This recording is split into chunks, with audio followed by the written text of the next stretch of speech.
प्रधानमंत्री नरेंद्र मोदी के मित्रों का बुरा दिन आना शुरू हो चुका है। 2014 से जब से प्रधानमंत्री नरेंद्र मोदी यानी भाजपा की सरकार बनी है, तब से शायद जितना विकास गुजरात का और गुजरातियों का हुआ है, उतना विकास पूरे समस्त भारतवासियों का या भारत के राज्यों का नहीं हुआ है। चाहे वो प्रोजेक्ट की बात हो, चाहे वो किसी तरह की इंडस्ट्री की बात हो। कभी मुंबई से इंडस्ट्री को जो गुजरात ले जाया जाता है, तो कभी बंगाल में आने वाले इंडस्ट्रियों को भी गुजरात का रास्ता दिखा दिया जाता है। मगर आज जो एक ऐसी खबर आई है जिसने भारतीय जनता पार्टी और अडानी समूह के लिए बुरे संकेत ला दिए हैं।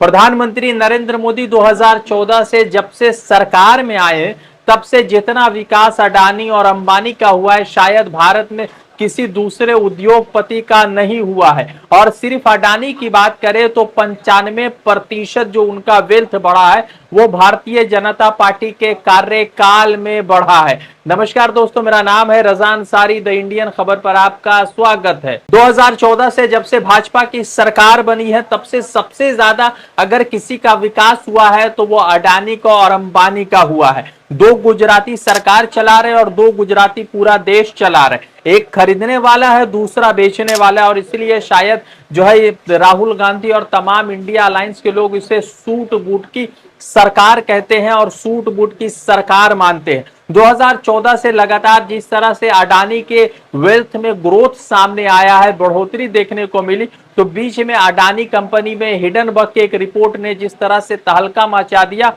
और हालिया दिनों में सेबी की चेयरपर्सन माधवी पुरी बुच के तरफ से जो लगातार शेयर के हेराफेरी की खबरें आई, पार्लियामेंट्री अकाउंट कमेटी के सामने माधवी पुरी बुच को जाना था, पेश होना था, मगर उससे भी माधवी पुरी बुच बचती रही, यानी सीबी बचता रहा। अब एक ऐसी खबर आई है जिसने प्रधानमंत्री नरेंद्र मोदी और पूरे अडानी समूह को तोड़ कर रख दिया है। 2023 में प्रधानमंत्री नरेंद्र मोदी केनिया जाते हैं और 2024 के जून महीने में केनिया की एक कंपनी के साथ अडानी पावर का 736 मिलियन डॉलर का एक कॉन्ट्रैक्ट साइन होता है। इंडियन रुपीस में देखें तो 6200 करोड़ रुपए का पूरा प्रोजेक्ट मिलता है अडानी समूह का।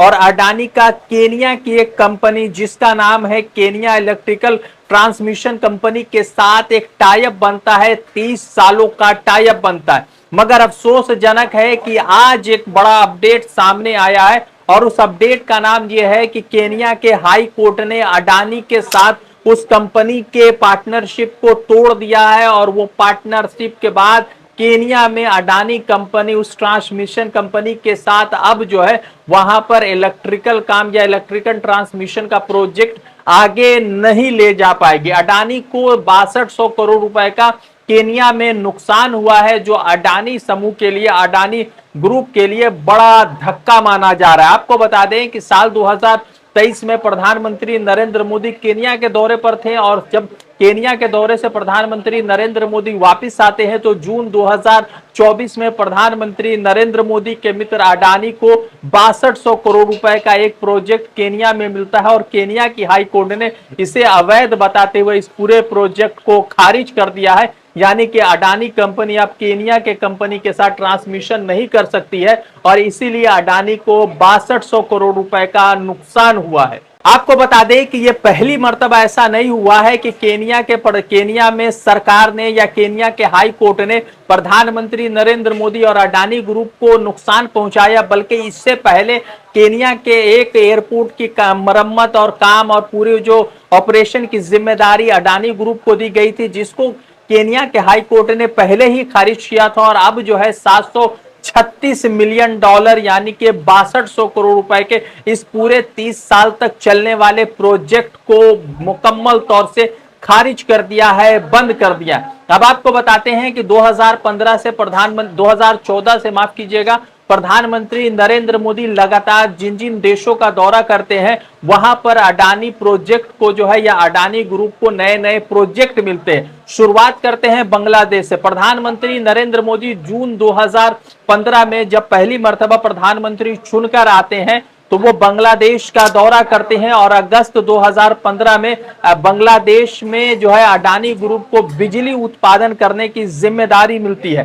अब आपको बताते हैं कि प्रधानमंत्री नरेंद्र मोदी साल 2017 में मलेशिया जाते हैं मार्च के महीने में, और प्रधानमंत्री नरेंद्र मोदी के जाने के फौरन बाद यानी 1 महीने बाद अप्रैल 2017 में अडानी ग्रुप को जो है मलेशिया में एक बड़ा प्रोजेक्ट मिलता है। फिर उसके बाद आते हैं इजराइल का, तो इजराइल जो है प्रधानमंत्री नरेंद्र मोदी जनवरी 2018 में जाते हैं और दिसंबर 2018 में अडानी कंपनी को इजराइल के अंदर एक बड़ा प्रोजेक्ट मिलता है। फिर आते हैं सिंगापुर, प्रधानमंत्री नरेंद्र मोदी जून 2018 में सिंगापुर जाते हैं और जुलाई 2018 में सिंगापुर में अडानी कंपनी को जो है एक बड़ा प्रोजेक्ट मिल जाता है जिसकी कीमत 1000 करोड़ रुपए होती है।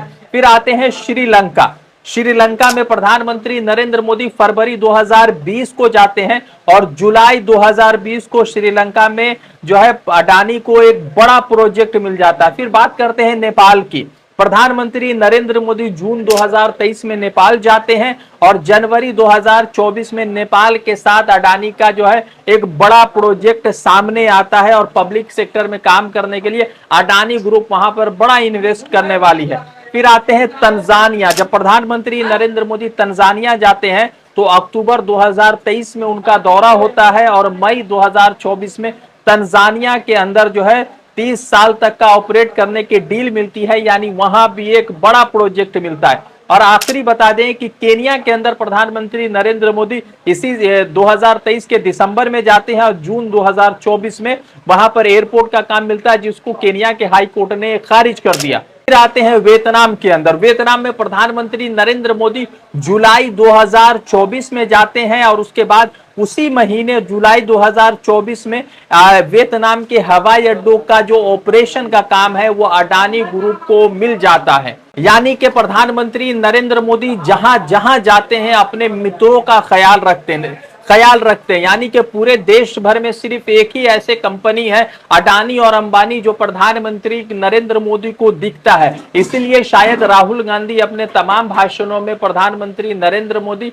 और अडानी और अंबानी पर जमकर बरसते हैं। वैसे प्रधानमंत्री नरेंद्र मोदी जिस तरह से गए थे और केनिया में अडानी ग्रुप को 6200 करोड़ रुपए का नुकसान हुआ है, तो जो एक बड़ा अपडेट है और जो अडानी ग्रुप के लिए एक बड़ा जो है सेटबैक के तौर पर भी देखा जा सकता है। रजान सारी की रिपोर्ट, द इंडियन खबर के लिए।